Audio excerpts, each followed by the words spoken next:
Olá! E aí, Diego, tudo certo? Tudo certo. Mais uma vez aqui, Firme. de volta.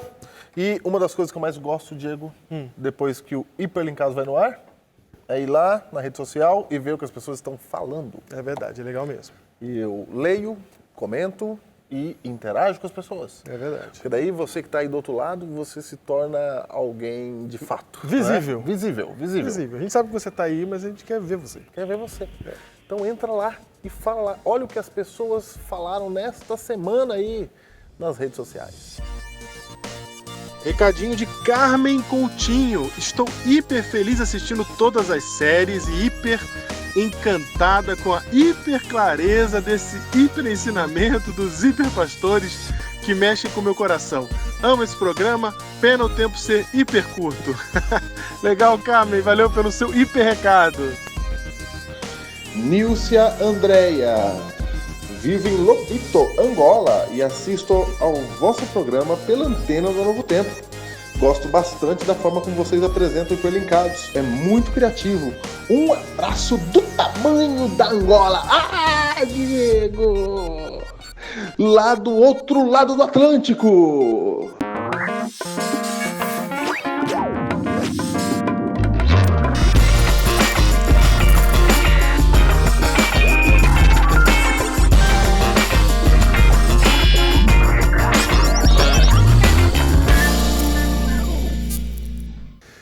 Júnior, esse episódio é um episódio especial, porque é o terceiro episódio da série Eis-me Aqui, Envia-me a Mim.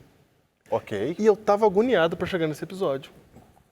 Porque a gente veio no 1 e no 2 tentando quebrar um paradigma de que é a ideia de que quando eu vou até Deus e eu me coloco à disposição dele, Deus vai me servir.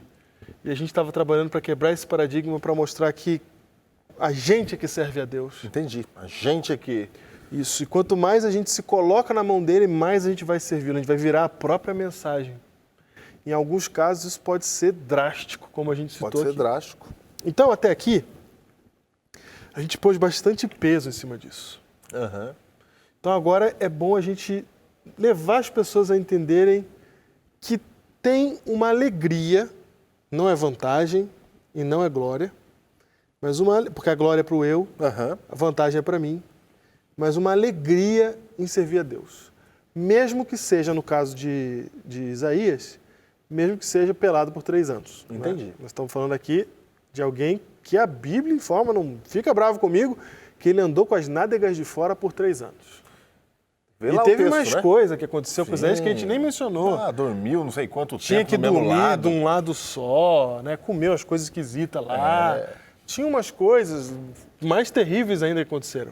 E essas histórias estão na Bíblia e são interessantes para a gente poder ver que servir a Deus às vezes pode ser extremo. Sim, Não é? sim.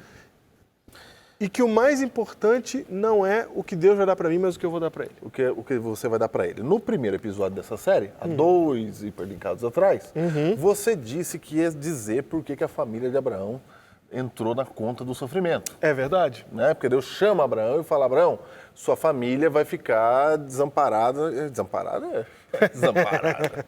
Vai ser escrava, vai ser errante, sem ter onde ir por 400 anos. A pior situação possível. Pior situação possível. Então vamos ver por quê, então. Por quê? Vamos ver por quê. Gênesis, capítulo 15. Gênesis 15. Eu vou ler aqui do versículo 12 em diante. Certo. Diz assim: ao pôr do sol, caiu profundo sono sobre Abrão, e grande pavor e cerradas trevas o acometeram. Então lhe foi dito: sabe com certeza que tua posteridade será peregrina em terra alheia, e será reduzida à escravidão, e será afligida por 400 anos. 400 anos. Foi 430, na verdade, né? É. Mais 400 anos.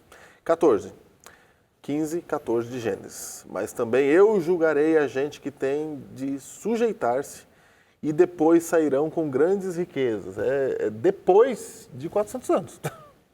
Primeiro vai a encrenca, depois vai dar um Vai negócio demorar legal. a encrenca. Não é? É.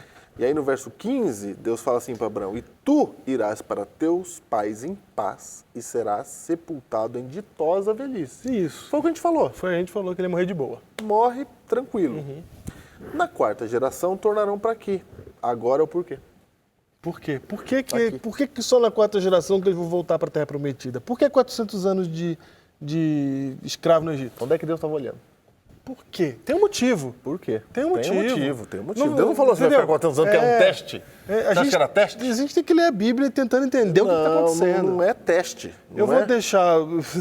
No dia que ele está fazendo o chamado, né? Não é exatamente no dia, mas no processo todo de chamado da vida de Abraão, ele contar esse problema. Eu acho que eu nem ia contar, Ju. Deixa quieto aí, Abraão. Não, vai ter muito filho. Conta depois. Vai ter muito filho, vai morrer uma descendência. bem. Vai morrer bem, velhinho. Mas Deus queria mandar um recado para mim e para você hoje. Para Abraão, talvez nem já estava usando Abraão para mandar um recado para mim e para você. Exatamente. Para todo mundo, para todos Porque nós por de hoje. meio de Abraão, o que ia acontecer? Olha só. Seriam benditas... não, desculpa, já estou adiantando o texto. Adiantou. Perdão. Não, segura um pouquinho. Segurar. Vai, Ju. Que aqui é mais chocante. Vai. Vou ler de novo. Verso 16. Na quarta geração tornarão para aqui. Vou resolver. Por que só na quarta geração? Por que só depois de 400 anos? Porque não se encheu ainda a medida da iniquidade dos amorreus. Quem são os amorreus? É um povo que não tinha nada a ver com Deus, um povo pagão. Que não queria saber de Deus. Deus falou assim, o meu olhar não está em você e na sua descendência. Meu olhar está nos amorreus. Isso. Quem são os amorreus? Os amorreus estão fazendo tudo errado. Sim. Então, se eu mandar você tomar a terra prometida agora, vai dar os amorreus. Meus filhos amorreus, porque eu amo os amorreus, aí eu vou ter que lutar com os amorreus e matar eles, porque eles não querem saber. Sim. Então... Não vai ter acordo. Não vai ter acordo. Então, como eu amo os amorreus, quem é que espera? Quem foi chamado. Quem foi chamado, o meu povo espera. Porque eu amo aquele que está fora. Estão percebendo a lógica do negócio? Eu estou olhando para quem está fora. Do povo de Deus, da igreja. Não que Deus não ame, Ele ama, mas Ele fala assim, eu estou te usando. Sim. Você diz, eis-me aqui. Então, como eu vou te usar, eu vou te usar. Vou te usar para salvar eles. Isso, aí que está o detalhe. Quando a gente olha para o Deus do Antigo Testamento, Diego, a gente fica dizendo que Deus do Antigo Testamento era um Deus bravo. Invocado. Não, é que você não leu direito. Não leu direito. Você tem que ler toda a história, todo o processo. Porque quando o povo chega lá na Terra Prometida, inclusive, tem várias guerras. Sim. E o povo de Israel vai vencendo essas guerras e tal, vai eliminando gente que está ali. E a gente fala assim, puxa vida, mas é muito cruel isso. Mas tem que lembrar que antes de tudo isso acontecer, Deus prometeu para Abraão que a descendência dele ia pastar no Egito. Foi? Ia passar pela pior circunstância possível para segurar o tempo, para dar tempo de salvar aquela gente que Deus não queria que perdesse. É isso, Deus está olhando para lá. Aí agora o texto que você citou. Não é? Em Gênesis 12. Ora, disse o Senhor a Abrão, sai da tua terra, da tua parentela e da casa do teu pai, vai para a terra que eu te mostrarei. De ti farei uma grande nação, te abençoarei, te engrandecerei o nome.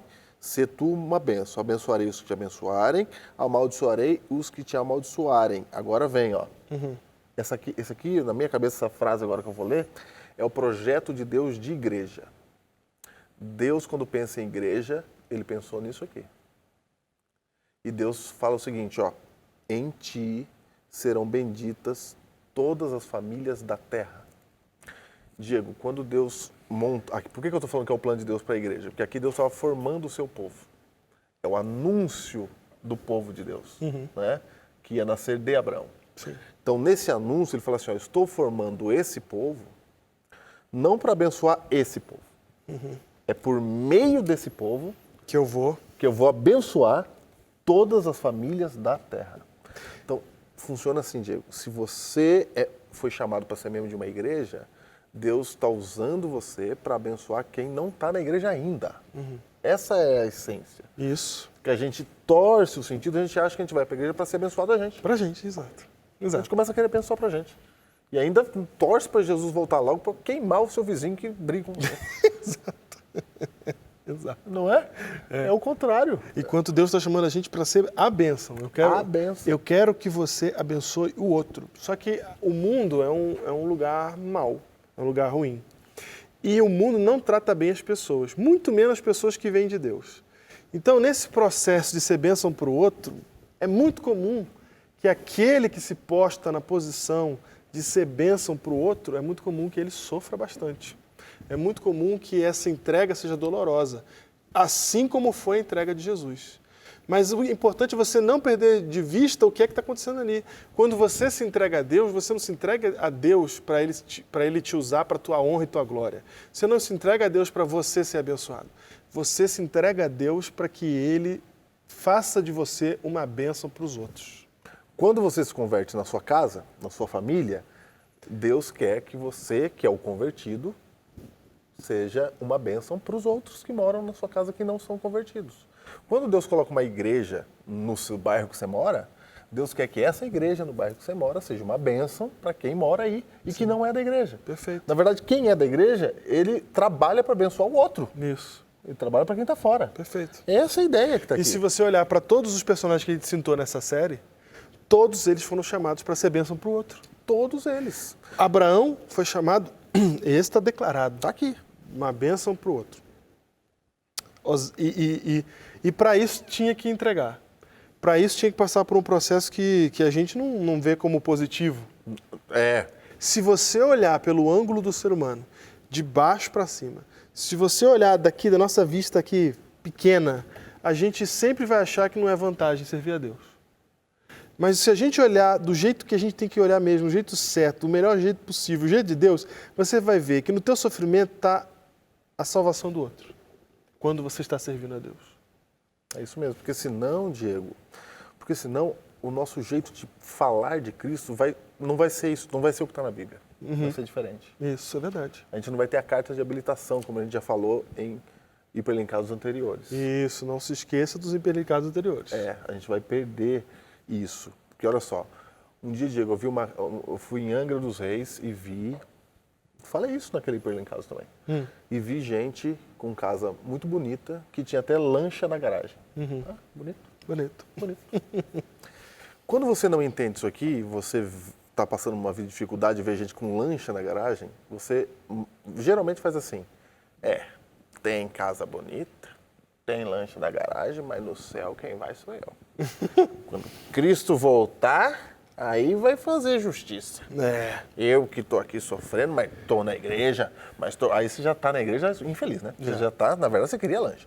Mas, exatamente, né? exatamente. É isso. Aí você começa já a querer que dê errado o cara da lancha. Você não consegue olhar e falar assim, nossa, o cara tem lancha na garagem.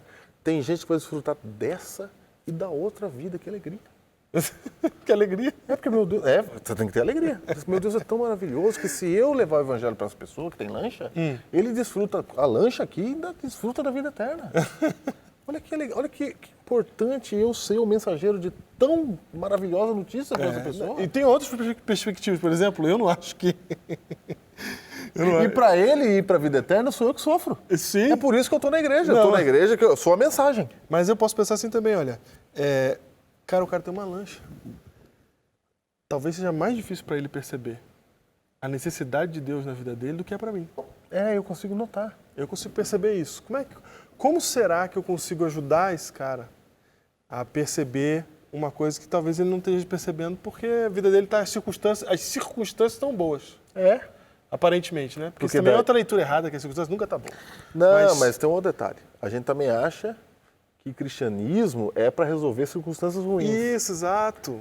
Se eu acho que cristianismo é para resolver circunstâncias ruins, aí, se a sua circunstância não é ruim, você acha que cristianismo não é para você. Isso. Se você nasceu na igreja, por exemplo, está na igreja desde sempre, fez nada errado, está firme aí, sempre. Você tem agora 25 anos, nunca saiu, nunca fez nada errado. Você, no fundo, você fala assim, será que Deus, será que... Porque a gente acha que Deus tem que resolver alguma coisa difícil para ser Deus. Sim. E não. Então aqui, Diego, em Abraão, Deus fala assim, sabe os amorreus? Então, os amorreus eu gosto deles. Como eu gosto de todos. Eu gosto de todos, então você fica esperando aí, porque eu vou dar tempo para os amorreus. Eu não vou dar pouco tempo, não, eu vou dar 400 anos. Sim. E fora o tempo que já tinha dado, né? Exato. Fora o tempo que já tinha dado. Fora o tempo que já tinha dado. E Osés também. Osés sofre para poder abençoar os outros, para que os outros percebam o caminho deles. O povo que estava errado perceber. Isaías a mesma coisa. Sofre para que o povo possa perceber. Não estamos falando aqui que todo mundo que é chamado por Deus vai obrigatoriamente sofrer. Nós estamos falando aqui que não é para uma coisa para si, não é para mim, não é uma vantagem pessoal. É para que o outro seja salvo. Esse é o objetivo de todo o chamado que Deus faz. É ser uma bênção para os outros. O objetivo é que você, quando é chamado por Deus, em qualquer circunstância que seja para andar pelado por 3 anos, ou seja para pregar, para cantar, fazer o que quer que Deus tenha te chamado, você é chamado para abençoar a vida dos outros. Não é para bênção para você, é para abençoar a vida do outro. Vou dar uma arrumadinha aí, porque você falou assim, ó, se você foi chamado para andar pelado por 3 anos, ou para cantar, etc., né? Entendeu? Ficou no mesmo nível de cantar andar pelado por 3 anos? Só para deixar claro. Andar pelado por 3 anos, tá no texto, tá, de Isaías, você que ligou a TV agora. É verdade, verdade. Estamos citando o texto. E eu tenho quase certeza que Deus não vai chamar ninguém para isso mais hoje, tá? Não, é isso aí, não é? É só o contexto aqui que a gente está comentando. Só que daí, Diego, gera uma dúvida, assim, porque a gente, quando está na igreja, a gente fica meio triste, às vezes, mesmo o espírito da lancha aí, de por que eu, que estou firme, sofro, e o camarada que não está, parece que não sofre. É que nem os salmos de Asaf, né? Os precatórios lá, que ele reclama. Precatório é o que?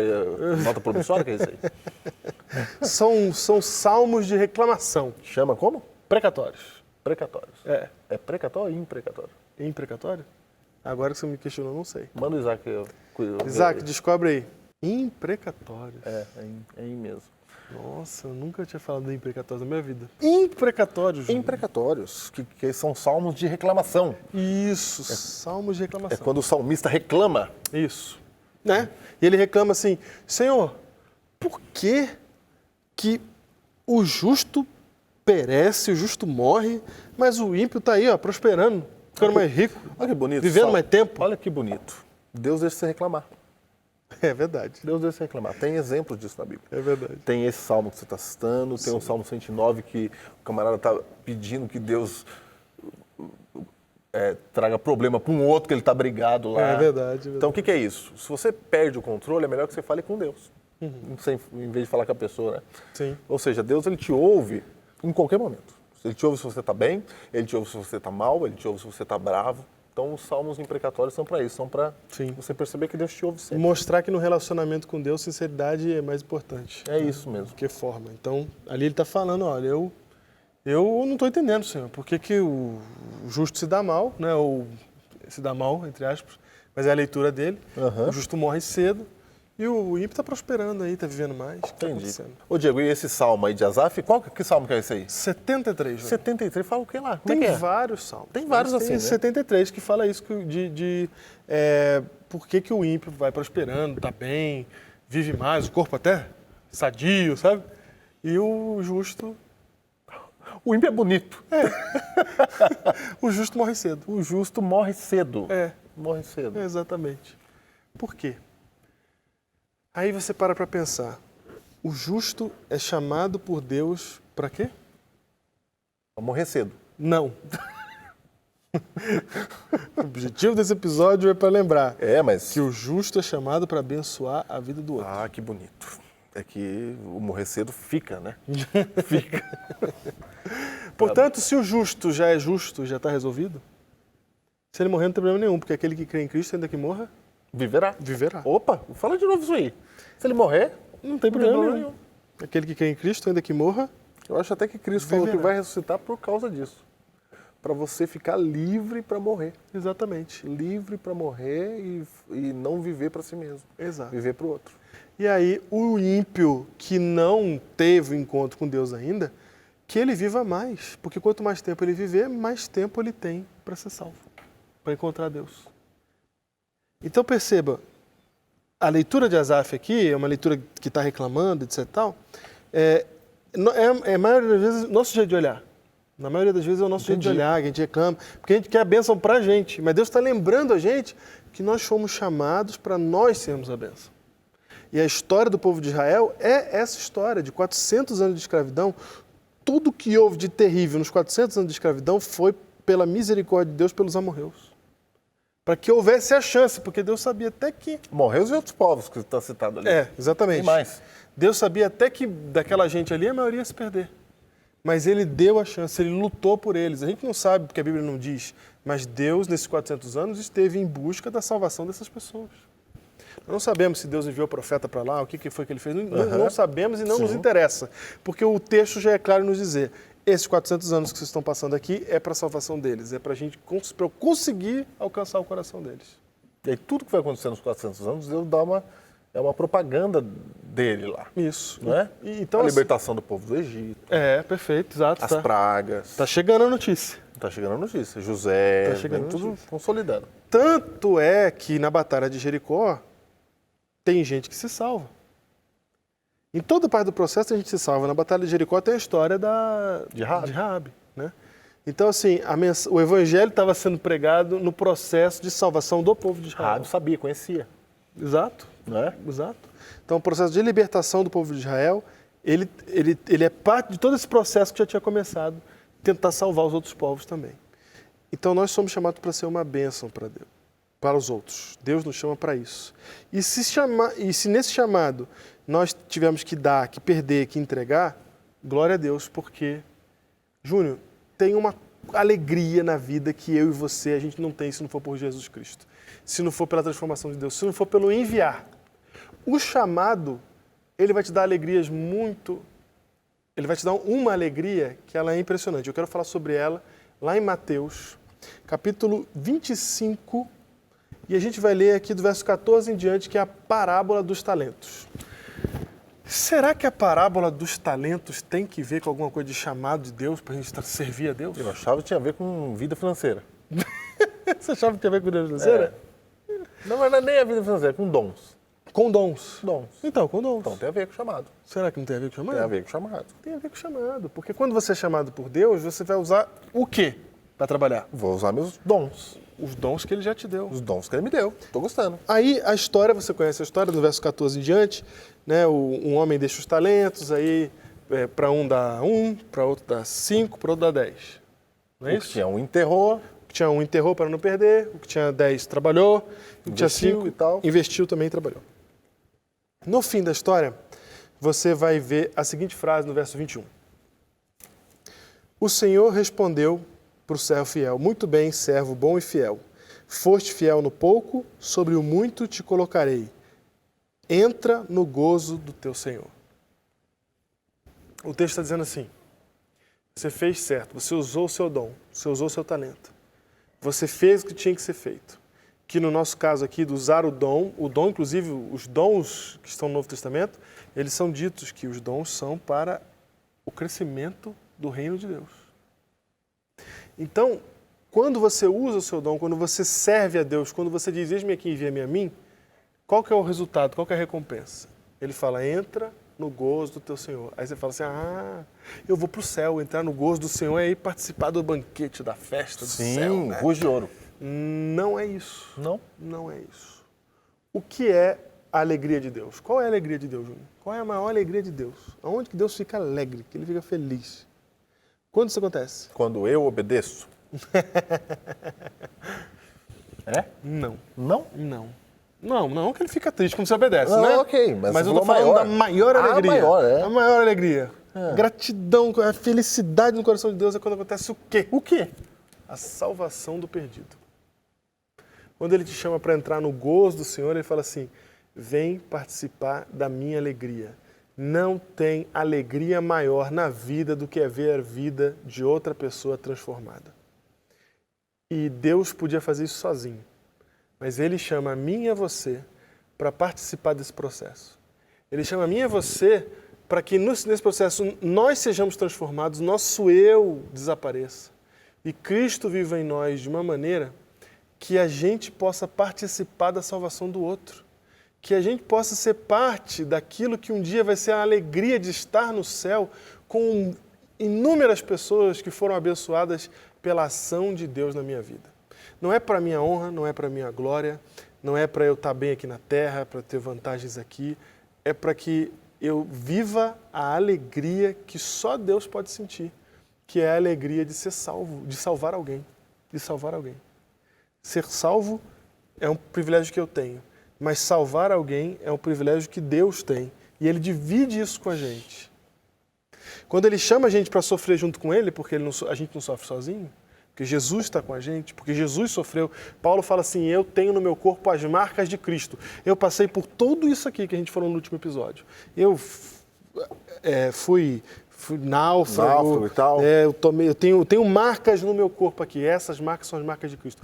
Porque eu estou junto com Ele, participando do processo de salvação do outro. E a nossa alegria vai ser o dia que a gente vê almas sendo transformadas, vidas sendo abençoadas. E isso não tem dinheiro no mundo que pague. Não tem Ferrari, não tem lancha. Não tem nada que nos dê um prazer maior de existir do que participar da salvação, do que ver uma vida que agora está se preparando, conheceu a Cristo, a caminho da eternidade. E mais uma coisa, todas as outras alegrias que são materiais, todas as outras bênçãos que a gente está afim, desde a cura de uma doença até uma questão financeira, material, todas essas coisas vão passar. Mas tem uma única coisa que pode ser feita nessa terra, que vai ter efeitos, que vai estar manifestada por toda a eternidade. É a salvação de alguém. Uma pessoa salva aqui, Júnior, vai passar a eternidade me dando a alegria de vê-la lá. Olha, já... Ai, Diego, isso aí foi profundo, hein? Vai me dar a alegria de ter a eternidade de ver essa pessoa lá, feliz. Exatamente. Ô, Diego, você sabia que Jesus disse que o primeiro no reino dos céus é aquele que serve? Uhum. Então a gente foi criado para servir. Quando a gente não serve, a gente vive uma vida meio... Sabe, você não está fazendo aquilo para que você foi criado. Quando você serve, você descobre para que você serve, para que você foi criado. Você tem um encontro com Deus e consigo mesmo, além de passar a vida eterna com aqueles que serão salvos pelo que você fez e fará daqui para frente, pelo que você fez nesse mundo. Exato. Que você tenha a maior de todas as alegrias. Que você viva nessa terra aqui com um sorriso no rosto, não porque você não tem marcas no corpo, não porque você não está sofrendo, mas porque você um dia vai entrar no gozo do teu Senhor. Uma falsa compreensão do Evangelho nos faz procurarmos a Deus pelas bênçãos que Ele pode nos dar, pelos benefícios desse relacionamento. O chamado de Abraão nos mostra que Deus nos chama não para sermos meramente abençoados, mas para que nós sejamos a bênção para os outros. A parábola dos talentos nos mostra uma verdade muito clara. O maior prazer para aquele que está no reino de Deus é servir cada vez mais a Deus.